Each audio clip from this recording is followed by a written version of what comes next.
안녕하세요. 백화도원입니다. 오늘은 채식을 하시는 분들 그리고 앞으로 채식을 고민하시는 분들이 궁금해하시는 그 필수 아미노산에 관한 말씀을 드리려고 합니다. 채식을 하면서 가장 걱정이 되는 것이 과연 채식만으로 필수 아미노산의 섭취가 가능할까라는 궁금증일 것입니다. 필수 아미노산은 체내에서 합성이 안 되거나 되더라도 그 양이 아주 작아서 음식물을 섭취해야만 하는 20종의 아미노산 중에서 영양상 꼭 있어야 되는 아미노산 8종, 그러니까 이소류신이나 류신, 라이신, 그리고 메티오닌, 그리고 페닐알라닌, 트레오닌, 그리고 트립토판, 발린, 이렇게 이제 8종을 말합니다.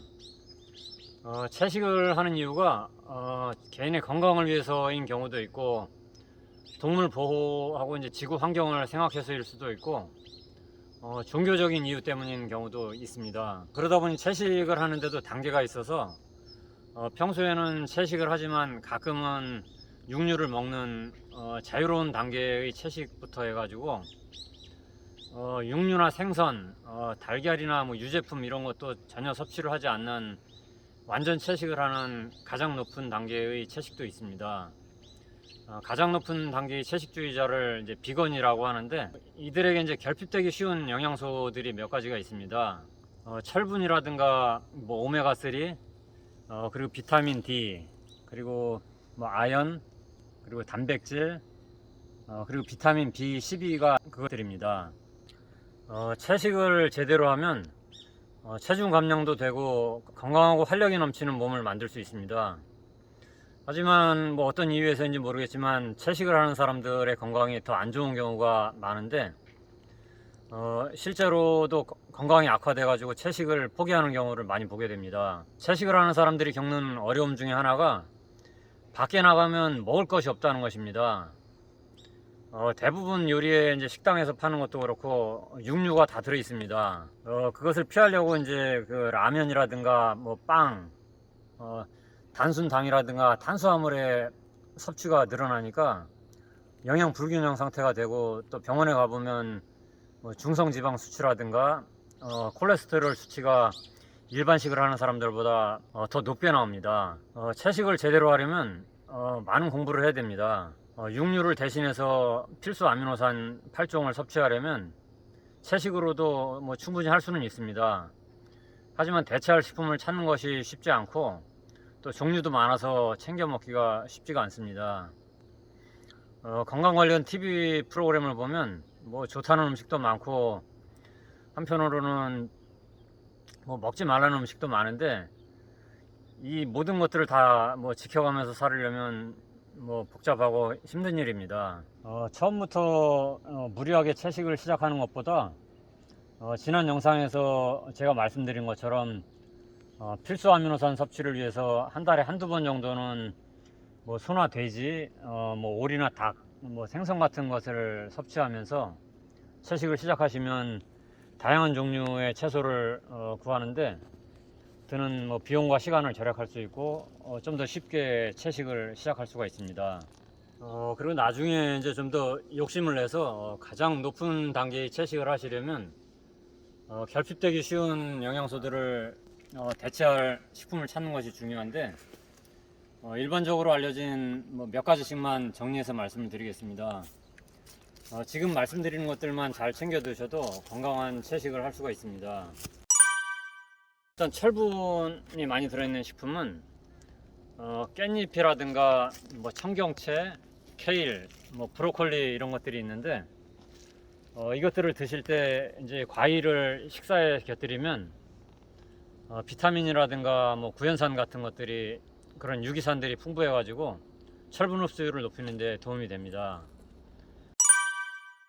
그리고 이제 오메가3 같은 경우에는 호두나 뭐 잣, 들기름, 뭐 콩, 참기름, 그리고 애호박이라든가 뭐 시금치, 미역, 뭐 브로콜리 이런 식품들에 많이 들어 있습니다.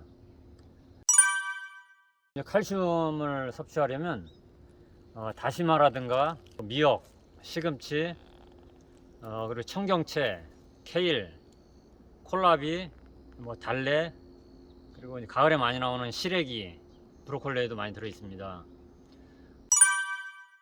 비타민 D를 섭취하려면 비타민 D가 가장 많이 들어있는 것이 표고버섯인데, 말린 표고버섯이 좋습니다. 표고버섯을 말리게 되면 그 비타민 D의 함량이 12배까지 이제 늘어난다고 합니다. 이를 이제 섭취하려면 견과류라든가 뭐 완두콩, 표고버섯, 뭐 시금치, 그리고 아스파라거스 같은 것들에 이제 많이 들어 있고, 이제 브로콜리에도 많이 들어 있습니다.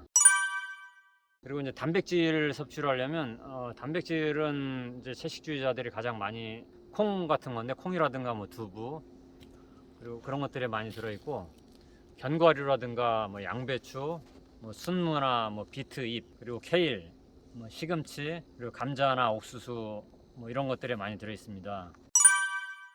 그리고 비타민 B12 같은 경우에는 김이라든가 뭐 미역, 그리고 기타 해조류 같은 데 많이 들어 있고, 검정콩이나 아니면 뭐 단호박, 뭐 된장, 간장 이런 것들에도 이제 많이 들어 있습니다. 지금까지 말씀드린 것 중에서 브로콜리가 이제 자주 등장을 하는데요. 브로콜리는 저희 세계 10대 푸드로 선정될 만큼 좋은 채소이기 때문에 여러 가지 영양 성분이 많이 들어 있습니다. 공통적으로 많이 들어있는 영양 성분이 있으니까 브로콜리는 꼭 식단에서 빼지 않고 드시면 좋고요. 지금 말씀드린 식품들 외에도 주식으로 이제 먹는 밥은 현미를 드셔야 됩니다. 거기에 더해서 이제 과일을 추가한다면 완벽한 채식이 가능하다고 생각합니다. 과일 하나에는 새로운 생명체를 탄생시키기 위해서 필요한 모든 영양소를 갖고 있는 완벽한 식품이고, 각종 파이토케미칼이라든가 비타민, 그리고 이제 무기질과 같은 영양소와 이제 섬유소가 풍부하기 때문입니다. 결론적으로 말씀을 드리면 필수 아미노산 8종은 육식을 하지 않더라도 채식만으로 섭취할 수 있다는 것입니다. 단 그것 모두를 채식으로 이제 섭취를 하려면 많은 공부가 필요하고 챙겨 먹기가 쉽지 않으니까 뭐 종교적인 뭐 이유가 아니라면 한 달에 한두 번 정도는 육식을 하는 것으로 이제 스트레스 없이 이제 건강한 채식을 시작하는 것이 좋은 방법이 아닐까 생각합니다. 그럼 오늘 영상은 이것으로 마치겠습니다. 그리고 다음 영상에서 찾아뵙겠습니다. 감사합니다.